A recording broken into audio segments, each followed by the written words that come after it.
Bonjour chers élèves de seconde, pour vous informer un petit peu de comment ça va se passer.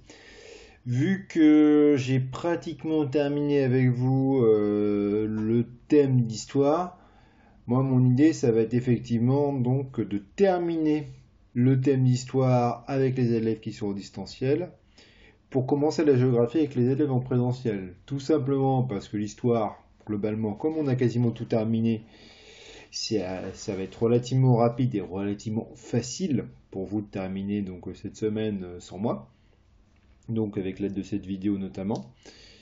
Et d'autre part, par contre, je pense que c'est mieux de faire pour les élèves que j'aurai en présentiel cette semaine, et ce sera le même cours la semaine suivante, de débuter le cours de géographie, puisque c'est des nouvelles idées, de nouveaux concepts. Là, j'ai pas mal de choses à vous expliquer, donc je préfère garder ça pour quand je vois en vrai. Donc, ça veut dire qu'effectivement, donc le groupe qui est en distanciel cette semaine et le groupe qui sont en distanciel la semaine prochaine, vous allez donc faire un tout petit boulot donc sur la vidéo que vous allez voir tout de suite, qui est une sorte de résumé du grand 3. En fait, ça correspond aux 1 ou 2 heures que j'aurais dû faire mardi avec vous pour terminer ce chapitre. Donc je reviens un petit peu sur cette idée d'échanges commerciaux et culturels. Donc on a vu effectivement à travers le schéma que vous aviez repris, donc normalement je pense que vous y avez tous eu accès, que donc l'Occident chrétien, il avait tendance donc à être un espace donc isolé mais dynamique, puisqu'on avait dit que il y avait une croissance de population assez forte, économique également. Il va produire donc des biens comme la laine, les draps, le sel, le vin, le bois, le fourrure, donc des matières premières ou des matières évoquant des besoins, n'ayant pas besoin de particulièrement de technologie. Et aussi caractéristiques d'un climat plus froid, comme par exemple la laine et les fourrures. Ça va transiter par certains ports, le plus important étant celui donc de Venise. L'Empire byzantin, donc, qui a été pendant très longtemps le carrefour principal de la Méditerranée, notamment pendant toute la première partie du Moyen Âge, il est très affaibli, il va l'être de plus en plus, même si Constantinople reste l'une des plus grandes villes du monde. Et enfin, on a le monde musulman qui est l'acteur dominant des relations commerciales, puisqu'ils sont en lien avec les civilisations européennes, en traversant la Méditerranée, asiatique, avec la route de la soie, et africaine, avec les caravanes qui vont vers le Sahara. Ça transite par de nombreuses villes, bon, on peut citer Alexandrie, le grand port égyptien, mais il y en a d'autres. Et là, pour le coup, on a des biens extrêmement précieux qui vont venir d'Asie, d'Afrique, et qui vont être produits par le monde musulman lui-même, comme la soie, les épices, les pierres précieuses, l'or, l'huile, que des choses par contre qui sont extrêmement coûteuses et précieuses. Donc pour le schéma, ça je vais y revenir un petit peu plus tard, je ferai une vidéo spécifique je pense sur le schéma pour Venise. Ça vous aurez à le faire par vous-même. Je pense qu'il y en a déjà qui ont peut-être dû déjà commencer à le faire.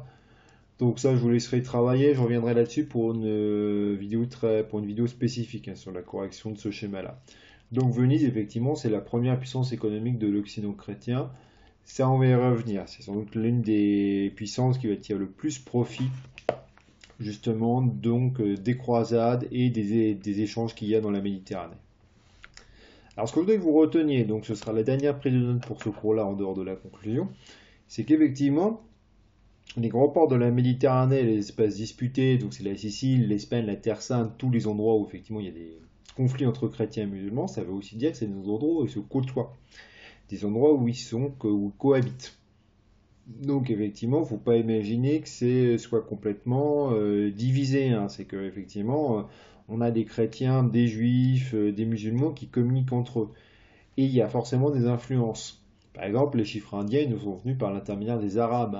Tout ce que nous on appelle les chiffres arabes, finalement, qui nous facilitent grandement la vie par rapport aux chiffres romains. À la base, c'est des chiffres indiens, mais ils nous sont transités par les Arabes. Et c'est pareil pour pas mal de choses, comme les inventions, la boussole ou le papier, qui sont là aussi des inventions plutôt chinoises et qui nous sont venues aussi par les Arabes à la fin du Moyen Âge. La médecine arabe était aussi plus avancée, c'était les seuls par exemple à pratiquer la césarienne, donc, vous savez le fait de sortir un bébé en coupant le ventre de la mère, ce qui est une pratique courante aujourd'hui et quasiment sans risque, alors qu'à l'époque c'était extrêmement risqué, il y avait guère que les Arabes qui y arrivaient sans finalement condamner la mère et l'enfant. Et enfin, il y a l'architecture. Donc là, vous avez un bon symbole de votre manuel. Donc c'est le document 2.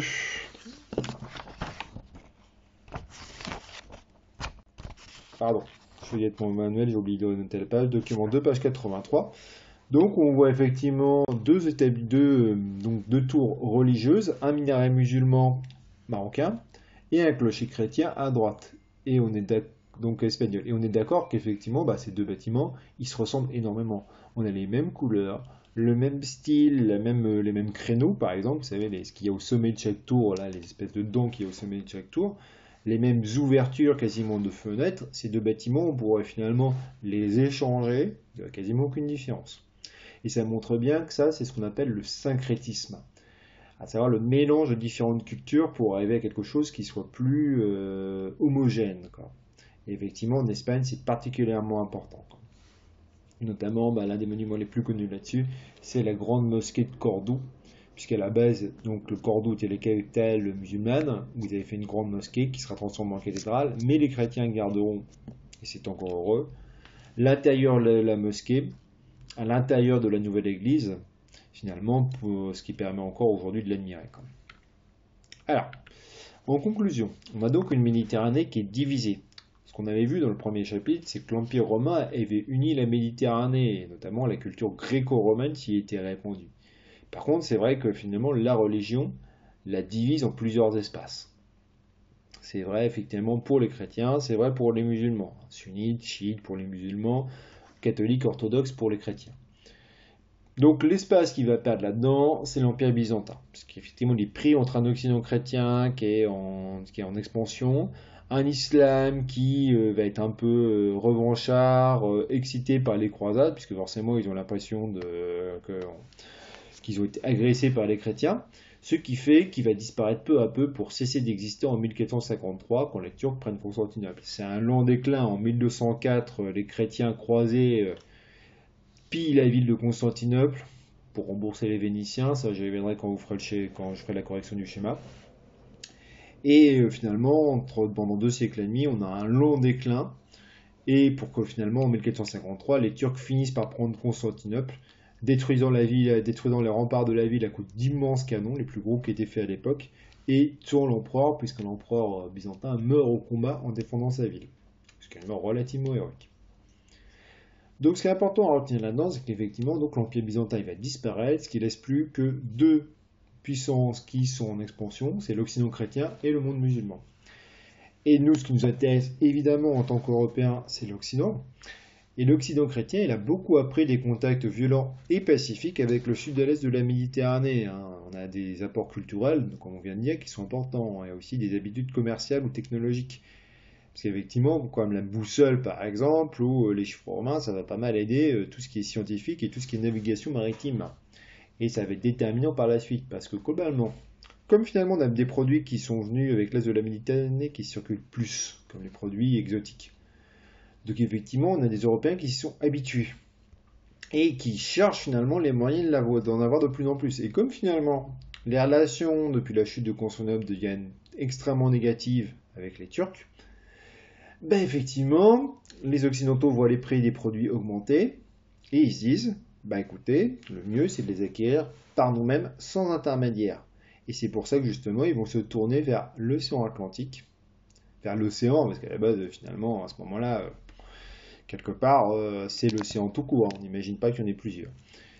Et effectivement, ils vont faire des expéditions, d'abord terrestres, mais surtout maritimes, en profitant justement des inventions qu'ils avaient récupérées avec les contacts avec les musulmans, pour explorer l'Atlantique d'abord par le sud, en continent de l'Afrique, et puis effectivement, avec le voyage de Christophe Colomb, carrément essayer donc de faire le tour du monde pour arriver donc dans ces espaces convoités que sont l'Extrême-Orient, sans passer par les musulmans.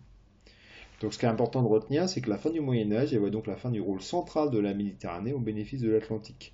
Et quand on viendra donc en histoire, on s'intéressera justement à ce moment donc où l'Atlantique devient le centre finalement donc du commerce mondial. Écoutez, je vous remercie de m'avoir écouté. Alors pour ce chapitre-là, il y aura sans doute une évaluation quand vous allez revenir du distanciel. Je pense que je ferai deux évaluations, hein, une pour le premier groupe, une pour le deuxième groupe. Donc les évaluations sera plutôt en fin de...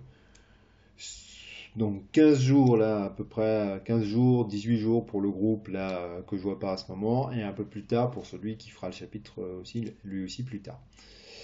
Et il y aura aussi un QCM pour vérifier vos connaissances que je vais mettre en ligne, je pense bientôt, peut-être aujourd'hui, peut-être demain, sur donc ce chapitre ce chapitre d'histoire notamment, donc cette partie-là que j'aurais juste fait en distanciel pour vérifier que vous avez bien écouté la prise de notes, bien regardé la vidéo et noter quelques petites choses donc dans votre cahier. Je vous remercie de m'avoir écouté et je vous souhaite une bonne journée. Au revoir.